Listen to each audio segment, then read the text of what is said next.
സമ്പത്ത് അള്ളാഹു നൽകുന്ന അനുഗ്രഹമാണ്.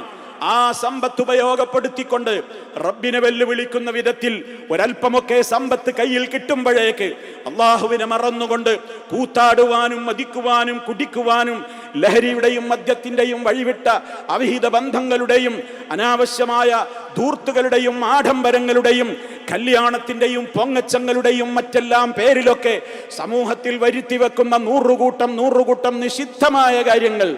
എന്റെ കയ്യിൽ പണമുണ്ടടാ, ആരാണിതൊക്കെ ചോദിക്കാനെന്ന അഹങ്കാരത്തോടെ അർമാദിച്ചുകൊണ്ട് ജീവിക്കുമ്പോ മനസ്സിലാക്കണം, ഖാറൂൻ മുതലാളിയുടെ ചരിത്രം നമ്മുടെ കിതാബിലുണ്ട്, വിശുദ്ധ ഖുർആനിലുണ്ട്. തോട്ടക്കാരുടെ ചരിത്രം വിശുദ്ധ ഖുർആനിലുണ്ട്. ഒക്കെ ഞാൻ നേടിയതാണ്, എന്റെ പണം ഞാൻ ചെലവഴിക്കാൻ എന്റെ ചോയ്സ് ആണെന്ന് പറയുമ്പോ അതിലാരും ഇടപെടേണ്ടതില്ലെന്ന നെകളിപ്പുണ്ടല്ലോ. അതൊക്കെ ഇന്ന് പറയാനേ പറ്റൂ.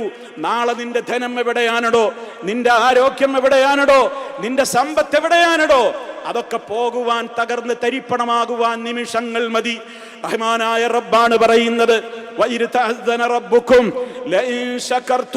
നിങ്ങൾക്ക് നൽകപ്പെട്ട നിഅമത്തുകൾ നിങ്ങൾ നന്ദിയോടെ നിലനിർത്താൻ തയ്യാറുണ്ടോ? നന്ദി കാണിക്കാൻ തയ്യാറുണ്ടോ? ലഅസീദന്നകും, നിങ്ങൾക്ക് നാം വർദ്ധിപ്പിച്ചു തരും.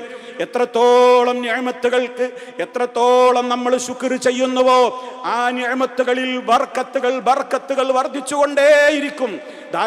ധാരാളം റബ്ബ് തന്നുകൊണ്ടിരിക്കും.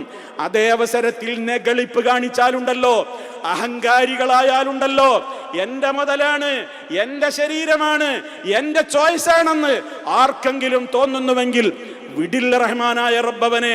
വലൈൻ കഫർതും, നിങ്ങൾ നന്ദികേടാണ് കാണിക്കുന്നതെങ്കിലോ, ഇന്ന അദാബീ ലശദീദ്, എന്റെ ശിക്ഷ അത് കഠിനം തന്നെയാണ് എന്ന മുന്നറിയിപ്പ് റഹ്മാനായ റബ്ബിൻ്റെതാണെന്ന് ഓർക്കുക.